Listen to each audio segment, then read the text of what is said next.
Hey guys, Puppy Kicker here. Today we're going to finish up the steering, get the steering wheel and stuff on it. Want to give a shout out to all my new subscribers. Thank you all. We have reached 1,000 YouTube subscribers. I want to thank each and every one of you all that subscribe to me. Also want to give a shout out to SulphurCityDesign.com. Go over, get your stickers, anything you need the guy can make.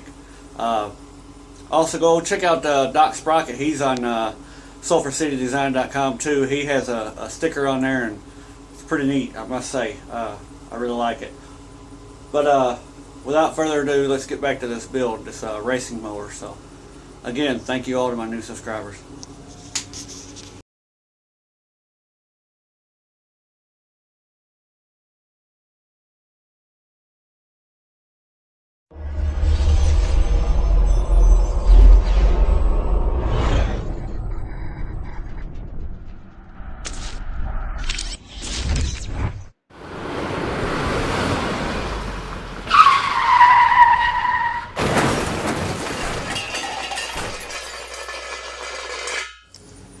Well guys, it's just about all that's left of the go-kart.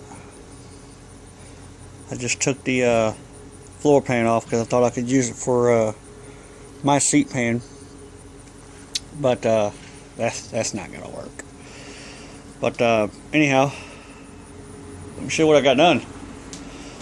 I've been cracking away the last few days on this steering. I would have recorded it, but it's one of them things that if you record it, you'll sit there all day trying to figure it out.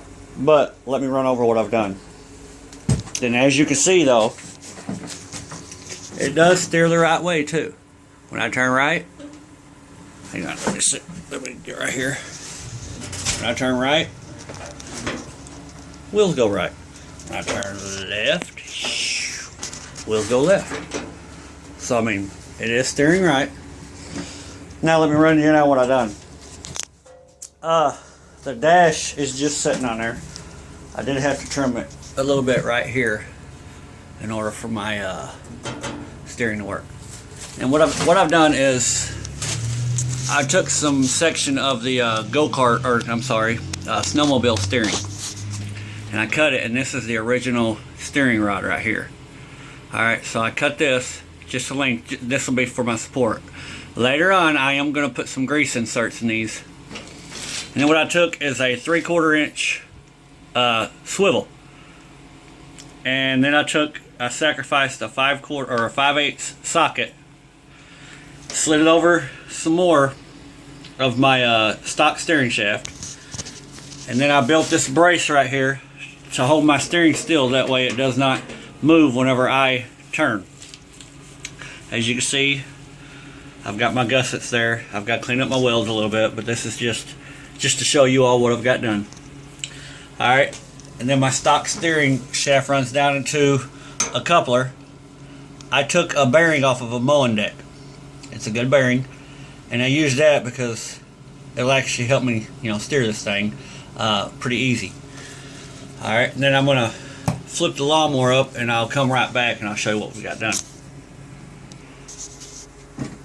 Alright guys, now then, I've just got this stuff tack welded because I want to make sure this stuff works before I weld it solid. As you can see, that's the shaft coming out of the mowing deck spindle. I've welded on another 5/8 rod. Now I've made myself a pitman arm right here. Whenever I steer it, it pushes this rod up or down, comes up to here. Alright, this stuff is just tack welded, remember, so don't criticize me yet. This right here I do have welded solid.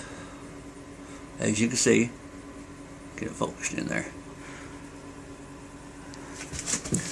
But it goes to 2 heim joints right there, and which goes to each steering spindle. That's pretty well how I have my steering set up.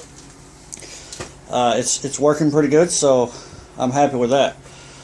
Next, we are going to, after I get all this welded solid, we'll flip it over and we're going to figure out this this pulley for this transmission.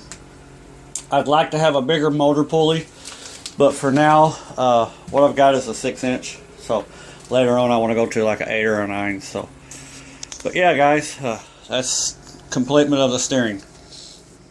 Alright guys, got that steering part done. What I'm going to do now is I'm working on, I've got the motor mounted. I do have all of my oil drains. So, but what I'm going to do is let me find that pulley. Well, I guess it's, you know, one of them disappearing pulleys. Well, it's gone. Oh, here it is.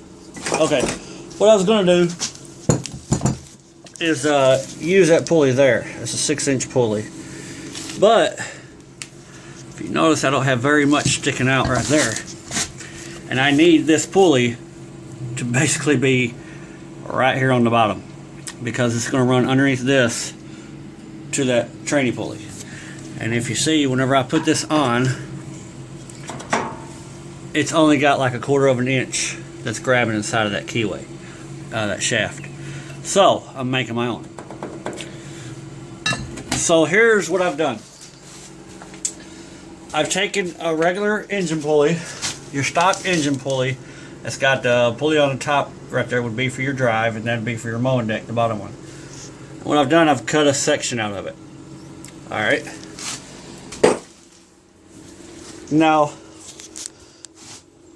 this one is just on there for me to put pressure on to keep it all straight. And what I've done, I've took it, like I said, I cut that bottom pulley off. Alright. That's the bottom one that would usually be for your mowing deck. There's the one that was actually on top, and as you can see, there is one piece right there. I've cut the pulley off that's around that. That way I can get a good weld to it. And all I'm going to do is put that all the way up against it. Then I'll take this one and put it on there, and I'll keep pressure up against it to keep, that way it stays straight. I'll tack weld around it, and then I'll get a good weld all the way around it.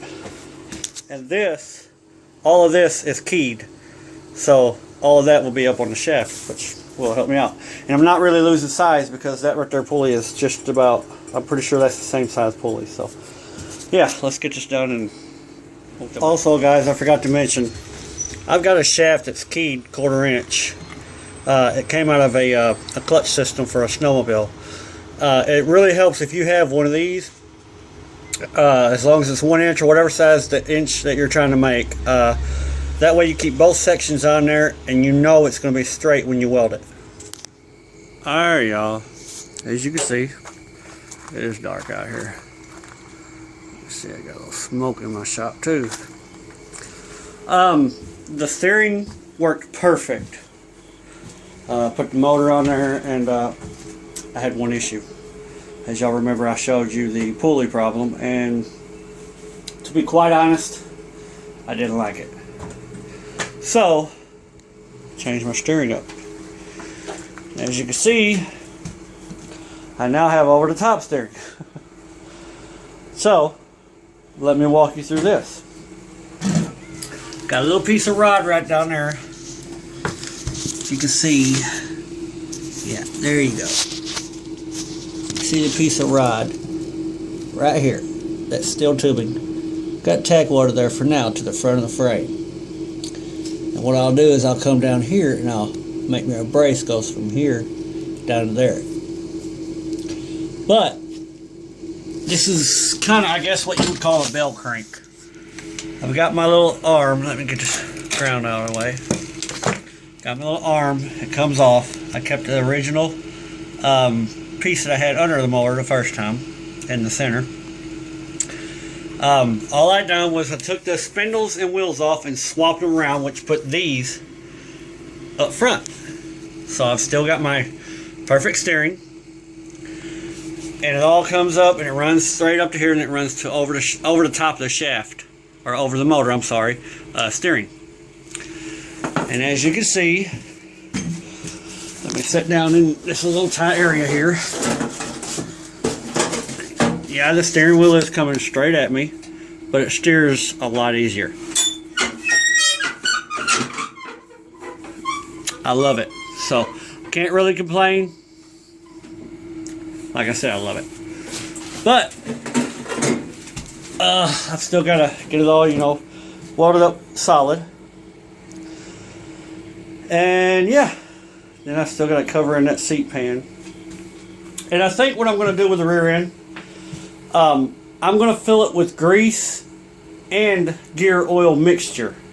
Not so that it's real runny to where it comes out the seals, but a little bit thick to where it don't come out the seals. So that's what I'm going to do on there. But let me get off of here and let me finish getting this stuff welded up. Alright guys, we're going to call it a night. It's like 11 o'clock at night. I've been working with this thing for quite a while today. I've still got to do some trimming on the hood. Got to trim this dash down right here just a tad. A little bit more so the dash can scoot forward, and then trim this metal lip right here so the steering wheel or the hood will set down. That dash is going to come forward probably, I'd say another 2 inches. That hood is pretty well how it's going to sit.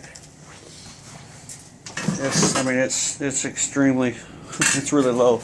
Let me see if I can get down here and give you all a shot of what it looks like underneath the floor, under the mower.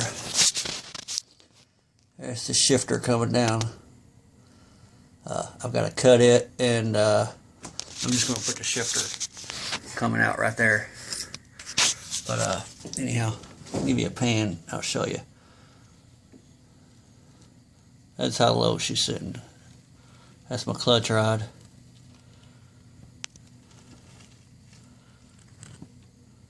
As you can see, she is sitting pretty low. That boat is not as low as it really looks, but yeah. I've got probably 1.5 inches clearance on that motorboat. That should work though. I don't plan on taking this thing off-road. But yeah, I'm digging it. I may use that seat right there just for a little while. That's actually the headrest part for a golf cart, but it looks pretty nifty. It feels pretty comfortable. It's got me sitting about how I want to sit. Of course, you know, I can taste my knees, but clutch works great. And the hood falls down, but got a double clutch. I'll have a clutch on the left side. I'll put the brake over here, and the throttle will be on the steering wheel. So, yep. God bless each and every one of y'all. Thank you to all of my subscribers. Don't forget to go check out sulphurcitydesign.com to get your stickers. Go check out Doc Sprocket. He's got stickers over there also. Go check his YouTube out. Subscribe to him if you're not. And we'll catch y'all later. Don't forget to kick puppets. Straight up out the woods where I love to stay. It's that country white boy that you love to hate. Pushing them 4-wheel drives cause we love some mud. And when we party, we ain't stopping till the sun come up.